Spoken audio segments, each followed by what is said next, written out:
முடியிலும் உளையான சேற்றிலும் இருந்து என்னை தூக்கி எடுத்து என் கால்களை கண்மலை மேல் நிறுத்தி என் அடிகளை உறுதிப்படுத்தி நமது தேவனின் துதிக்கும் புதுப்பாட்டை அவர் என் வாயிலே கொடுத்தார்.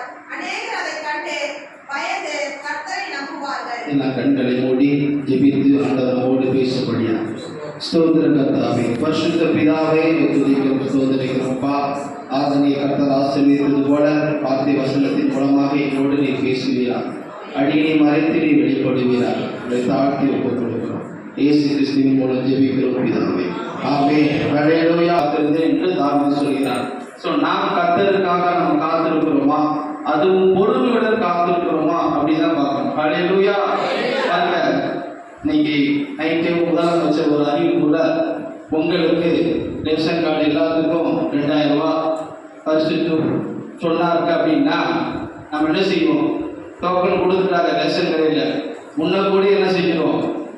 பல மணி நேரமானாலும் சரி, பொங்கல் பரிசுத்து வாங்காம நான் போக மாட்டேன், 1000 ரூபாய் 2000 கொடுப்பாலும் வாங்கிட்டு தான் போய் சொல்லி வேலையை கூட லீவ் பண்ணி என்ன செஞ்சிடும்?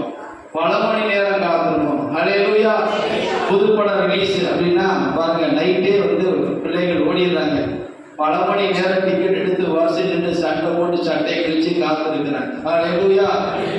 லவ்வர்ஸ் பல மணி நேரம் காத்திருக்கிறாங்க. இன்றைக்கு நாம் ஆண்டுடைய பிள்ளைகள் யாருக்காக காத்திருக்கிறோம்? ஹல்லேலூயா. தாவீது சொல்றான், நான் கர்த்தருக்காக பொறுமையுடன் காத்திருக்கிறேன்.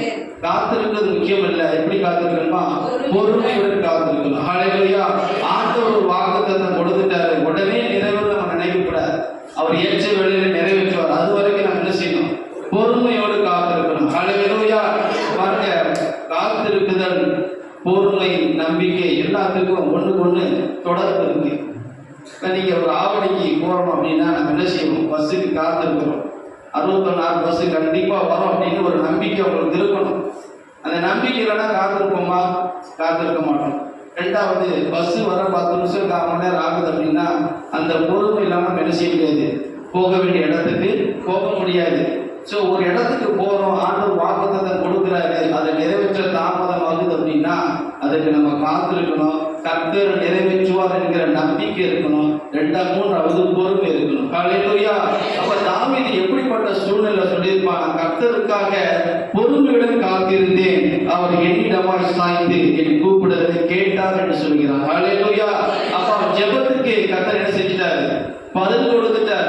ஹல்லேலூயா. அப்ப நம்ம ஆண்டவருக்காக, ஆண்டவர் நம்மளுக்கு கொடுத்த வாக்குத்தத்தத்தை நிறைவேற்றுவதற்கு நாம் பொறுமையுடன் காத்திருக்கும் பொழுது நிச்சயமா அவர் என்ன செய்வாரு? நம்முடைய சத்தத்தை கேட்டு தாவீது சொல்றான், அவர் என்னிடமாய் சாய்ந்து என் கூப்பிடுதலை கேட்டார் என்று சொல்லப்பட்டிருக்கு. ஹல்லேலூயா. அதான் ஒரு பாடல் இருக்கு, என் ஜெபத்தை கேட்கிறார், எனக்குள் இருக்கிறார், கண்மலையில் என்னை வைத்து பாதுகாக்கிறார். என் ஜெபத்தை கேட்கிறார், எனக்குள் இருக்கிறார், கண்மலையில் என்னை வைத்து பாதுகாக்கிறார். ஹல்லேலூயா. அப்ப காத்திருக்குதல் ரொம்ப முக்கியம். அது பொறுமையோடு காத்திருக்கிறது ரொம்ப முக்கியம். அப்படி பொறுமையோடு காத்திருக்கும் பொழுது கர்த்தர் நிச்சயமாக ஒரு சத்தத்துக்கு செவி சாய்த்து அந்த ஜெபத்துக்கு பதில் கொடுப்பார். ஹல்லேலூயா. நான் விசுவாசிக்கிறேன், இந்த 2025 வருடத்துல நீங்கள் எந்தெந்த காரியத்துக்காக நீங்கள் 12 மாதமாக ஜெபித்துக் கொண்டிருக்கிறோம். ஒருவேளை சரீர சுகத்துக்காக நீங்கள் ஜெபித்துக் கொண்டிருக்கலாம், குடும்பத்தின் சூழ்நிலைகளுக்காக, எதிர்காலத்துக்காக, கடன் பிரச்சனைகள் சரியாவதற்காக, அநேக காரியங்களுக்காக நீங்கள் 12 மாதமாக தொடர்ந்து ஜெபித்துக் கொண்டே இருக்கலாம். சில காரியத்துக்கு ஆண்டவர் பதில் கொடுத்திருப்பாரு, சில காரியத்துக்கு பதில் கிடைக்கல என்று பொறுமையோடு காத்திருப்பீங்க. ஆனா இன்றைக்கு இந்த வார்த்தை மூலம் ஆண்டவர் சொல்றாரு, நீ பொறுமையோடு காத்திருந்த இந்த 2025 என்னென்ன நோக்கத்துக்காக நீங்கள் ஜெபித்து பொறுமையோடு காத்திருக்கிறீர்களோ அந்த ஜெபத்துக்கு கர்த்தர் செவியை சாய்க்க போறார். ஹல்லேலூயா. ஹல்லேலூயா. அவர் என்னிடமாய் சாய்ந்து என் கூப்பிடுதலை கேட்டுட்டார். அப்ப ஆண்டவர் இன்றைக்கு உங்களுடைய ஜெபத்தை கேட்டுட்டார். ஹல்லேலூயா. ஹல்லேலூயா. இந்த 12ஆம் தேதி, இந்த 12வது மணி நேரம் முடிவதற்கு முன்பாகவே நாம் விசுவாசிக்கலாம், இந்த வருஷத்துல நம்மளுக்கு நிறைவேறாத சில ஜெப குறிப்புகளை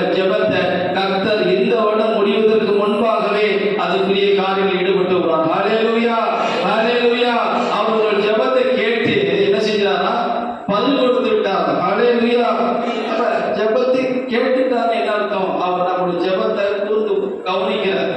ஒருத்தர் பேசும்போது நம்ம அவங்க மேல அன்பு இல்லை அப்படின்னா அவங்க பேசுறத நம்ம கவனிக்கவே மாட்டோம். அவன் என்ன சொல்றாலும் காது என்ன செய்ய மாட்டோம், வாங்க மாட்டோம். ஆனா வேதம் சொல்லுகிறது, அவர் என்னிடமாய் சாய்ந்து என் கூப்பிடுதலை கேட்கிறார். அப்ப என்ன அர்த்தம்? என் மகள் என்னை நோக்கி கூப்பிட்டு கொண்டு இருக்கிறான்னு சொல்லி அவன் என்ன ஜெபம் பண்றான்னு சொல்லி உங்க ஜெபத்தை கேட்டுட்டாருன்னா என்ன அர்த்தம்? அதுக்குரிய பதில ஆண்டவர் நிறைவேற்றுவார். ஹல்லேலூயா, ஹல்லேலூயா.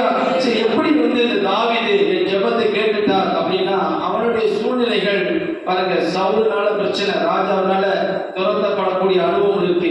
அடுத்து மகன் அப்சலோம்னால பிரச்சனை. இந்த சூழ்நிலையில அவன் இந்த சங்கீதத்தை எழுதியிருக்கலாம். ஹல்லேலூயா. நெருக்கடி மத்தியில் அவன் என்ன பண்றான்? இப்படியாக எழுதுறான், கர்த்தரின் ஜெபத்தை கேட்டுட்டான். நான் என்னுடைய அநேக நாட்களாக நான் பொறுமையோடு கர்த்தருக்காக காத்திருந்தேன், அவன் என் ஜெபத்தை கேட்டுட்டார் என்று சொல்லி அவன் சந்தோஷப்பட்டு என்ன பண்றான்? இந்த சங்கீதத்தை எழுதுகிறான். ஹல்லேலூயா.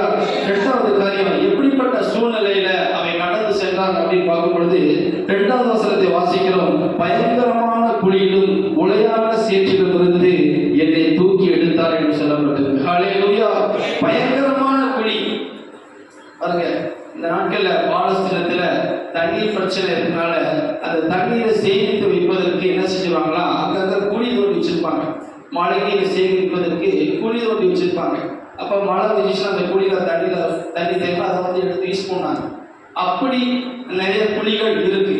2வது, ஒருத்தர் தப்பு பண்ணிட்டாங்கன்னா அவங்க தண்டனை கொடுப்பதற்கும் சில தண்டனை குழிகள் இருக்குமா, சில மரண குழிகள் கூட இருக்குமா. அப்படி ஆங்காங்கே அந்த தேசத்துல குழிகள் தோண்டப்பட்டிருக்கும். அதனாலதான் யோசேப்பு கூட என்ன செய்யறாங்க, சகோதரர்கள் குழியில போடப்பட்டாங்க என்று வேதத்துல வாசிக்கிறோம். எரேமியா தீர்க்கதரிசியை கூட என்ன பண்ணாங்க, குழியில போட்டுட்டாங்க. உளையான சேர் அதுக்குள்ள இருந்துச்சு.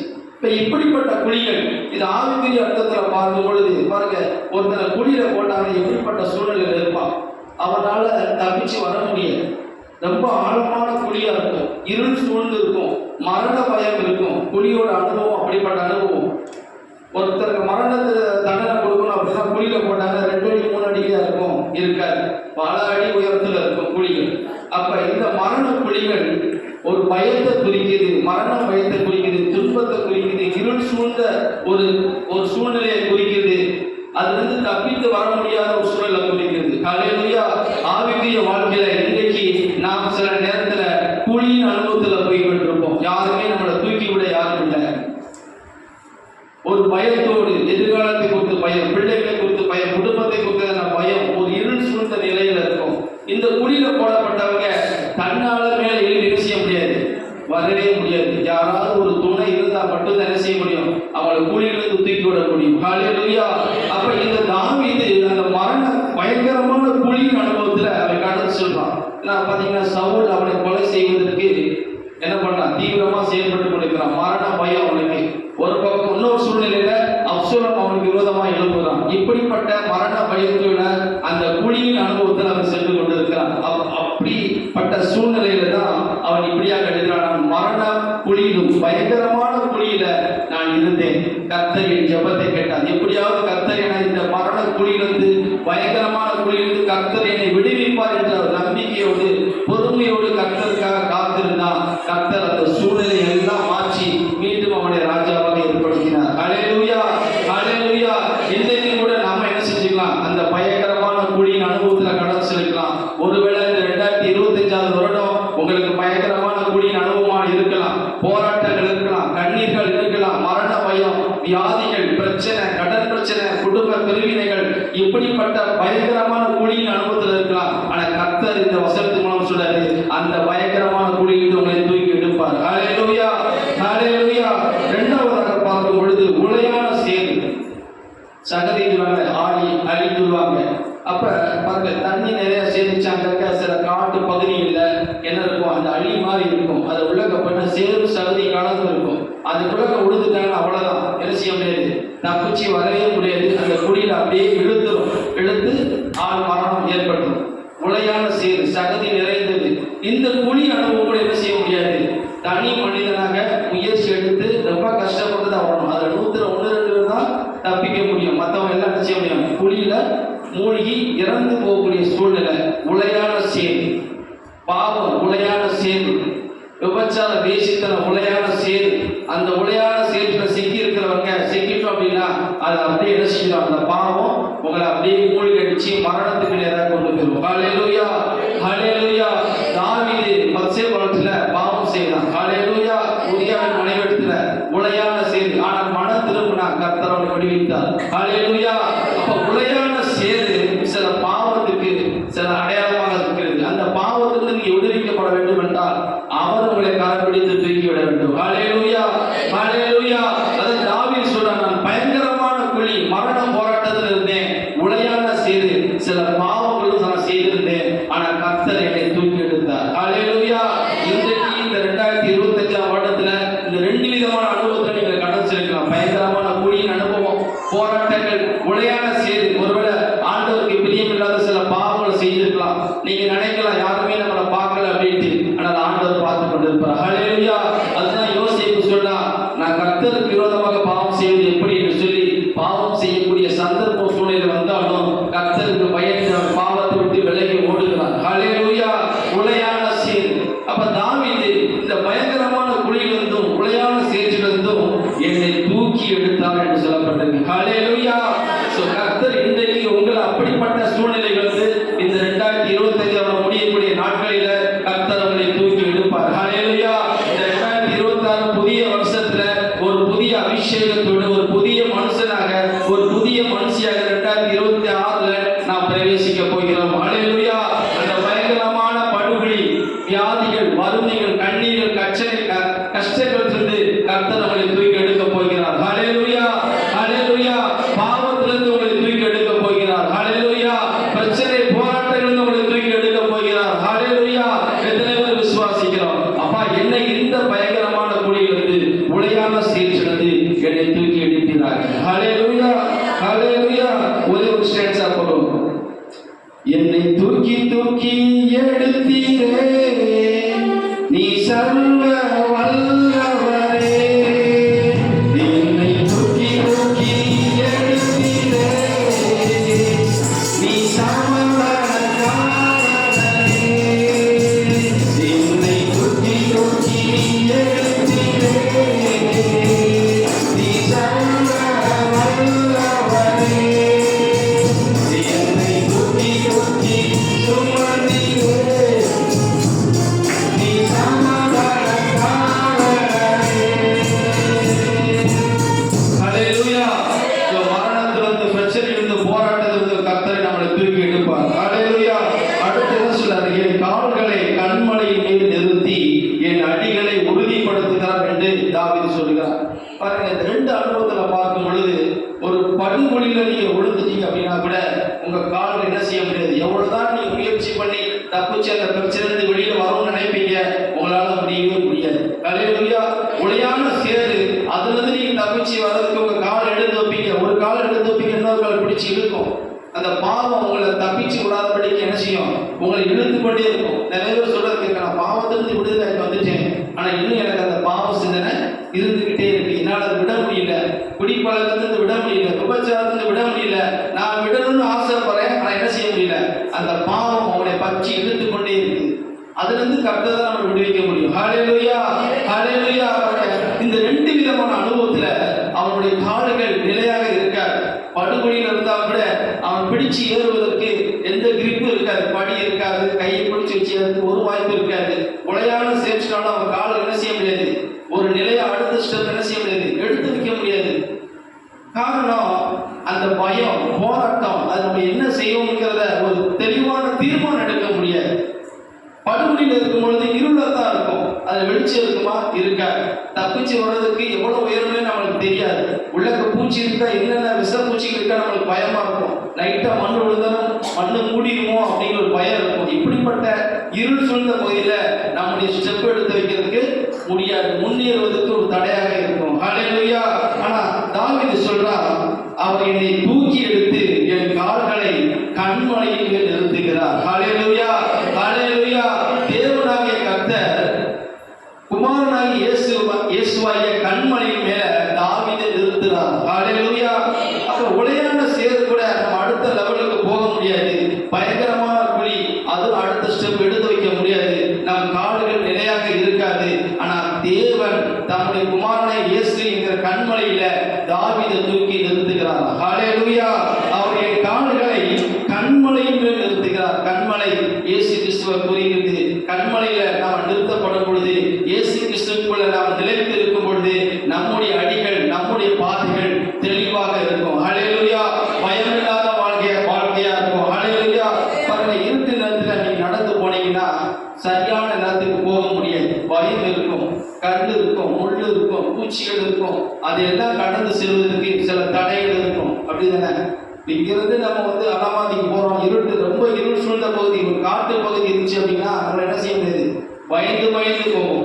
செல்ல வேண்டிய நேரத்துல, செல்ல வேண்டிய இடத்துக்கு சரியான இடத்துக்கு செல்ல முடியாது. ஏதாவது ஒரு இடத்துல முட்டி மோதிடும், காயங்கள் ஏற்படும், பயம் இருக்கும். ஆனா வெளிச்சம் வந்துச்சு என்ன இருக்கும்? நம்மளுக்கு பயம் இருக்காது. துரிதமாக நம்ம சென்றுக்கலாம். எந்த வழிகள், வேதனைகள் இருக்காது. ஹல்லேலூயா. ஹல்லேலூயா. அப்ப நம்ம என்ன செய்யணும்? கண்மலையாகிய இயேசு கிறிஸ்துவை நீங்க நிலைத்திருக்கும் பொழுது உங்க பாதைகள் வெளிச்சமாக இருக்கும். ஹல்லேலூயா. அவர் உங்க பாதைக்கு வெளிச்சமாக இருப்பார். தன் வார்த்தைகள் அனுப்பி உங்க அடிகளை உறுதிப்படுத்துவார். ஹல்லேலூயா. அதான் தாவீது சொல்றான், என் கால்களை கண்மலையின் மேல் நிறுத்தி என் அடிகளை என்ன செய்யறாரா? உறுதிப்படுத்துகிறார். ஹல்லேலூயா. அப்ப நான் எங்க செல்கிறேன், எந்த நோக்கத்துக்கு செல்கிறேன், யாரை போய் பார்க்க போறேங்கிற ஒவ்வொரு அடியும் கர்த்தர் உங்களை உறுதிப்படுத்துவார். ஹல்லேலூயா. அந்த கண்மலையாகி இயேசு கிறிஸ்துக்குள்ள நிலைத்திருக்காவிட்டால் உங்களுடைய பாதையை, நம்ம சரியான பாதைக்கு போகிறோமா, இந்த எடுக்கக்கூடிய திட்டங்கள், தீர்மானங்கள் சரியானதா, ஒருவேளை தோல்வியில முடிஞ்சிருமா, இல்ல நம்ம ஃபெயிலியர் ஆகிருமா, ஒரு தீர்மானம் எடுக்க முடியாது. ஆனா நீங்க கிறிஸ்துவாகிய கண்மலை மேல நீங்க நிலைத்து இருக்கும் பொழுது உங்க அடிகளை கர்த்தர் உறுதிப்படுத்துவார். ஹல்லேலூயா. ஹல்லேலூயா. அதுதான் தாவீது சொல்றான், நான் பயங்கரமான குழியில இருந்தேன், உளையான சேற்றுல இருந்தேன், நான் கர்த்தருக்காக பொறுமையோடு காத்திருந்தேன். கர்த்தரின் சத்தத்தை கேட்டார், என்னை படுகுழியிலிருந்து, உளையான சேற்றிலிருந்து என்னை தூக்கி எடுத்து கண்மலையின் மேல நிறுத்தி என் அடியை, என் பாதைகளை உறுதிப்படுத்துகிறார் என்று சொல்லுகிறான். ஹல்லேலூயா. ஹல்லேலூயா. அப்ப நம்ம நினைக்கிறோம், அப்பா என் வாழ்க்கையில இந்த பிரச்சனைகள், போராட்டம் இருக்கு, நான் எப்படி தீர்மானம் எடுக்க முடியல, எனக்கு ஒரு குழப்பமா இருக்கு அப்படின்னா உங்க பாதை ஏதோ தவறான பாதையில போய் கொண்டிருக்கலாம். அப்ப நம்ம விசுவாசிக்கப்பா, இந்த பிரச்சனை விடுவிப்பதற்கு என் பாதைகளை செவ்வையான பாதையாக மாற்றும். என் பாதையில நீங்க வெளிச்சத்தை கொடுங்க, என்னை தூக்கி எடுத்து உங்களுக்குள்ள நிலைநிறுத்துங்க, என் அடிகளை உறுதிப்படுத்துங்க என்று சொல்லி நீங்கள் ஜெபிக்கும் பொழுது அந்த ஜெபத்துக்கு கர்த்தர் என்ன செய்வாரா? உங்களிடமா சாய்ந்து உங்கள் ஜெபத்துக்கு பதில் கொடுக்கக்கூடிய தேவனாக இருக்கிறார். ஹல்லேலூயா. வாக்குத்தத்தம் நிறைவேறுவதற்கு நாம் என்ன செய்யணும்? பொறுமையோடு காத்திருக்கணும். பொறுமையோடு காத்திருக்கும் பொழுது அதான் தாவீது சொல்றான், நான் பொறுமையோடு காத்திருந்தேன், அவர் என் சத்தத்தை கேட்டுட்டாரு, என்னை தூக்கி எடுத்துட்டாரு, என்னை நிலை நிறுத்திட்டாரு, என் அடிகளை உறுதிப்படுத்திட்டாரு. ஹல்லேலூயா.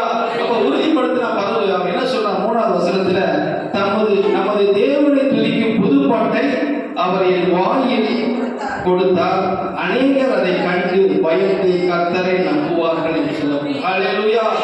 பிரச்சனைகள், போராட்டம் இருக்கும் பொழுது நிறைய பேர் உங்களை இறக்கமா பேசியிருப்பாங்க, இவன் அவ்வளவுதான், இவன் குடும்பம் அவ்வளவுதான், இவன் ஃபெயிலியர் தான், இனி இவன் எந்திரிக்கவே முடியாது, அவ்வளவுதான் நினைச்சு பண்ணுவாங்க. ஆனா நீ கர்த்தருக்காக பொறுமையோடு காத்திருந்து விசுவாசித்து வாக்குத்தத்தம் நிறைவேறுவதற்கு நீ பொறுமையோடு காத்திருக்கும் பொழுது கர்த்தர் உங்களை ஒரு நாள் உயர்த்தி வைப்பார் பாருங்க. அப்ப எந்தெந்த நாள் உங்களுக்கு விரோதமாக பேசுறதோ, உங்களை இரணமா பேசுறதோ, அந்த ஜனங்கள் உங்களை பார்த்து பயந்து கர்த்தரை நம்புவாங்க. ஹல்லேலூயா. இவர்கள் வணங்கக்கூடிய தெய்வம் உண்மையாகவே மெய்யான தெய்வம் என்பதை அறிந்து கொண்டு அவங்க என்ன செய்வாங்க? உங்களை பார்த்து பயப்படுவாங்க. இவங்களுக்கு விரோதமா நம்ம எவ்வளவோ நம்ம துரோகம் பண்ணினோம், ஆனாலும் இவங்க வணங்கக்கூடிய தேவன் இவர்களை உயர்த்தி வைத்திருக்கிறார்களே அப்படின்னு சொல்லி கர்த்தருக்கு பயந்து அவரை நம்பக்கூடிய பிள்ளைகளாக மாறிடுவார்கள். ஹல்லேலூயா. ஹல்லேலூயா. இதெல்லாம் நம்ம எதற்காக நம்ம பிரயாசப்படுறோம் பாருங்க. புதிய வருஷத்துக்குள்ள நம்ம கடந்து சொல்றோம், நம்ம சுத்திகரிப்பு கூட்டம் நடத்துறோம், அநேக பிரயாசப்படுறோம், உபவாசம் இருக்கிறோம். இதெல்லாம் எதற்காக? இந்த உலகத்துல வாழக்கூடிய நாட்கள் சில குறிப்பிட்ட வருடங்கள் தான். ஆனா பரலோகத்துல நாம் போகும் பொழுது நாம் தேவ சமூகத்துல இயேசுவோடு நாம் இருப்பதற்காகத்தான் நினைக்கிறோம். இவ்வளவு நம்ம பிரயாசப்படுகிறோம். ஹல்லேலூயா. ஹல்லேலூயா. ஒரே ஒரு சின்ன சம்பவத்தை சொல்லி நான் நிறைவு செய்கிறேன். ஒரு தேசத்துல ஒரு ராஜா ஒரு அறிக்கை எடுக்கிறார். என்ன எடுக்கிறார்னா, யார் யாருக்கெல்லாம் ராஜாவாக வாழ வேண்டும், ராஜாவாக இருக்க வேண்டும் ஆசை இருக்கிறது என்று அந்த ராஜா கேட்கிறார்.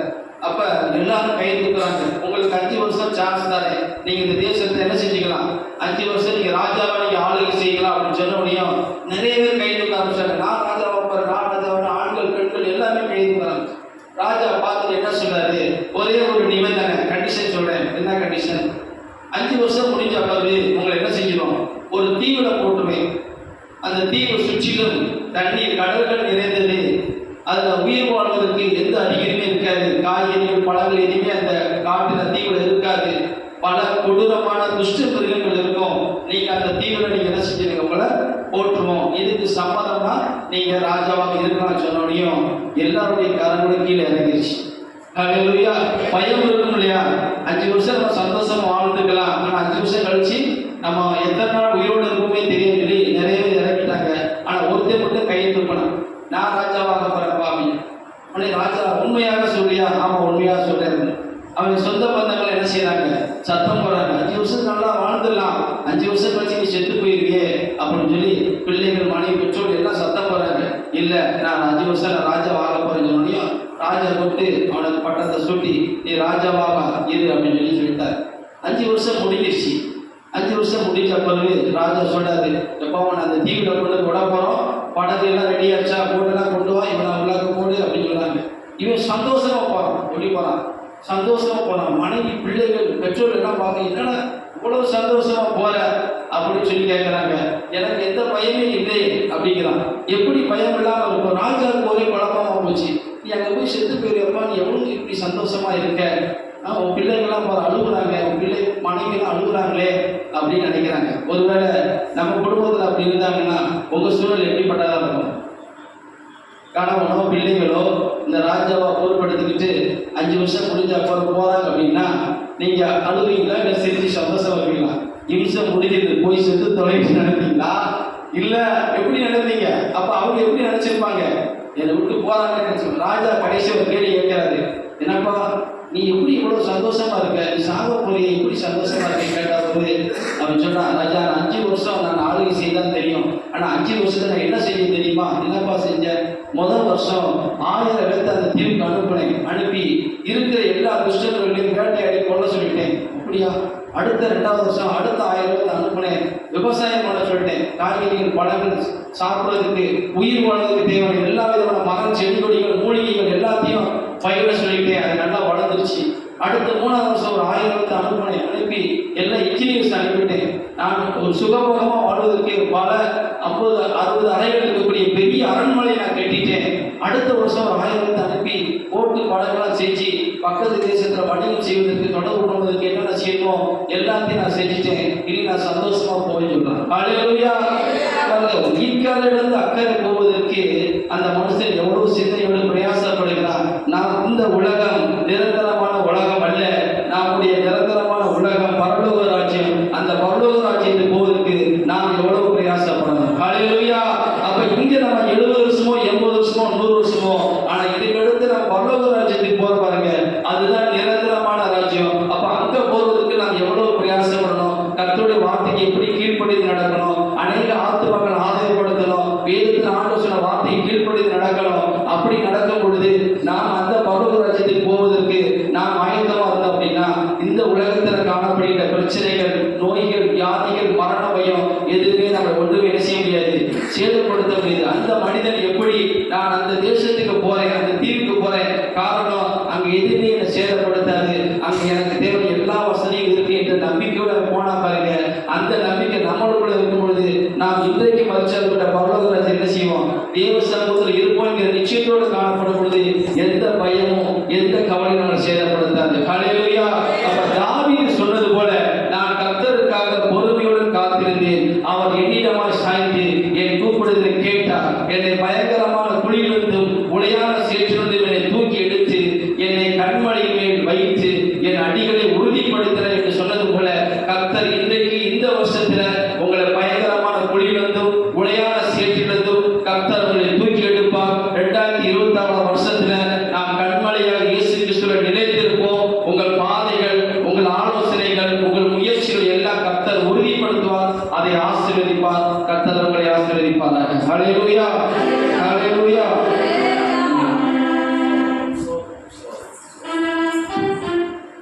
கூப்பிட்ட நாளில் மறுமொழி கொடுத்து விடுதலை தந்தீரையா.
இருந்தும் விளையான சேற்றிலிருந்தும் கர்த்தர் நம்மை தூக்கி எடுத்திருக்கிறார். அல்லேலூயா.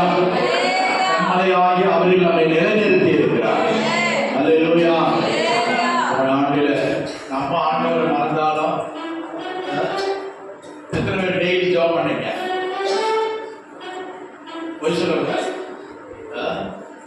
டெய்லி நாள் தவறாம ஜெபம் பண்ணவங்க எத்தனை பேர்? நாள் தவறாம வேத வாசித்தவங்க எத்தனை பேர்? நாள் தவறாம ஆண்டவரை நினைச்சு துதிச்சவங்க எத்தனை பேர்? ஆனா நீங்க மறந்தாலும் அவர் மறவாத தேவனாய் இருக்கிறார். அல்லேலூயா. இஸ்ரவேலை காக்கிறவர் உறங்குவதும் இல்லை, தூங்குவதும் இல்லை. அவர் நம்மை காத்தபடினால் தான் நம்ம இன்னைக்கு இங்க இருக்கிறோம். அல்லேலூயா. நம்ம செஞ்ச நல்ல காரியங்களுக்கால அல்ல, நம்மை அவர் தம்முடைய கிருபையினாலே பாதுகாத்து நிலைநிறுத்தினார். அல்லேலூயா. அல்லேலூயா. இனியும் கொஞ்ச நாட்கள் தான் இருக்குது. நம்முடைய உலகம் போற போக்குல மனுஷன் நாளைக்கு என்ன நடக்குமோ தெரியாது. கர்த்தருக்கு ஸ்தோத்திரம். திருத்தணியில 1-2 பேரை ஓட வெட்டி எத்தனை வெட்டினாங்க வாலிப பசங்க. இன்னைக்கு மனுஷனையே வெட்டுறான். சொந்த குடும்பத்திலே கொலை நடக்குது. மனைவியை வெட்டுறான், புருஷனை வெட்டுறான், சொத்து தகராறுல சித்தப்பா பெரிய பிள்ளைகளை வெட்டுறான், ஜாதி தகராறு, மத தகராறு, ஆடுமான வெட்டுற போல வெட்டுறான். சரி, நேரம் நினைக்க விரும்பல.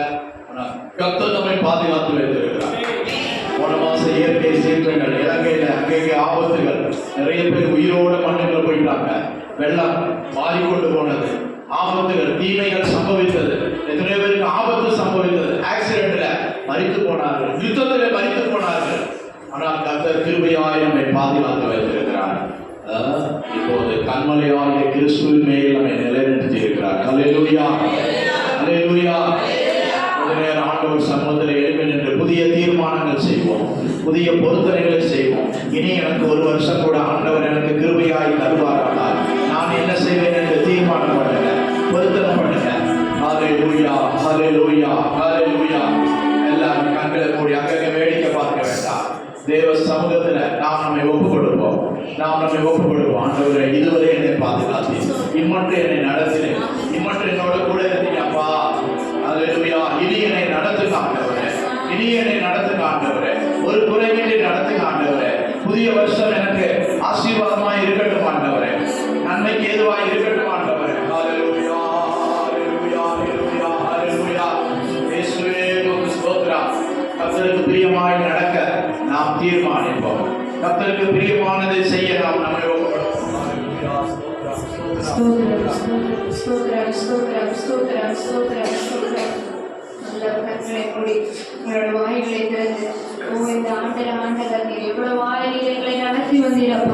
எங்களுக்கு எவ்வளவு நன்மைகள் செய்தீர்களப்பா. ஆனா நாங்கள் அதுக்கு எவ்வளவு பாத்திரமாயிருந்தோம்.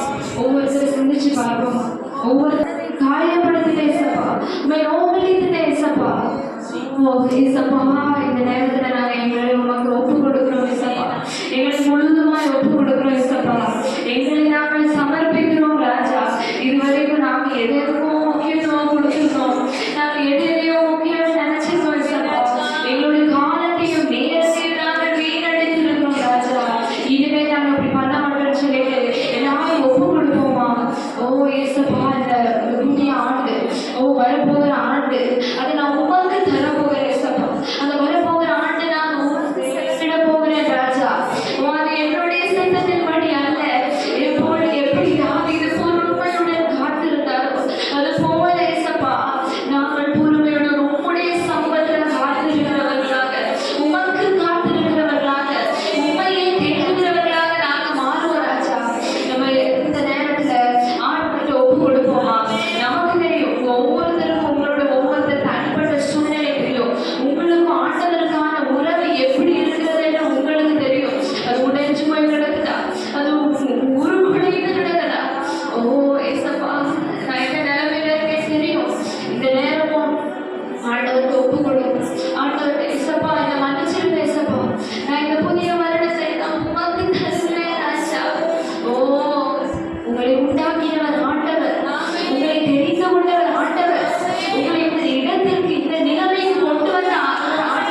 நீ கைவிடப்பட்ட நிலைமையை கர்த்தர் காண்கிறார்.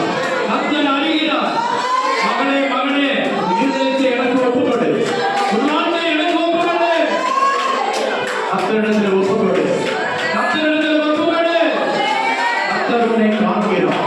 உன் பேர் சொல்லி அழைக்கிறார். உன்னை தெரிந்து கொண்ட தேவன், உன்னை அறிகிற தேவன், உன் உயரத்திலிருந்து உன்னை பார்க்கிறார். உன்னை நேசித்தவர்கள் எல்லாரும் கைவிடலாம், அவர்கள் உன்னை மறந்து போடலாம். நான் உன்னை மறப்பதில்லை, நான் உன்னை மறப்பதில்லை. என் வழியை கற்றுக் ஒப்புவி.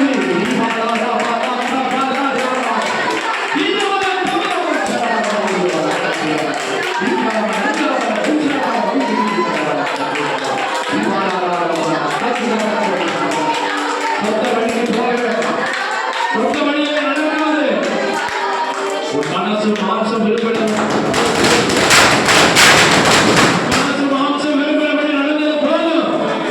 நீ கர்த்தருடைய வழியை கைவிடு, கர்த்தருடைய வழியை பின்பற்று. அவர் உன்னை ஆதரிப்பார், உன்னை முடிவதை நடத்துவார், உன் தேவைகளை சந்திப்பார், உன் பிரச்சனைகளை பரிகரிப்பார். ஹalleluya, ஹalleluya. ஒரு புதிய ஆண்டை காண செய்தார். கடந்த நாட்கள் காத்தவர் ஒரு புதிய ஆண்டை உனக்கு தந்திருக்கிறார். உன் வாழ்க்கையிலே ஒரு புதிய மனிதனை காண்கிறவர்கள் உதவி செய்திருக்கிறார். ஹalleluya.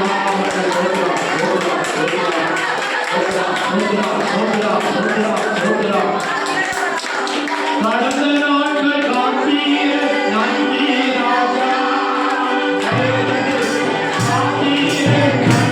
ராஜா.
Hallelujah.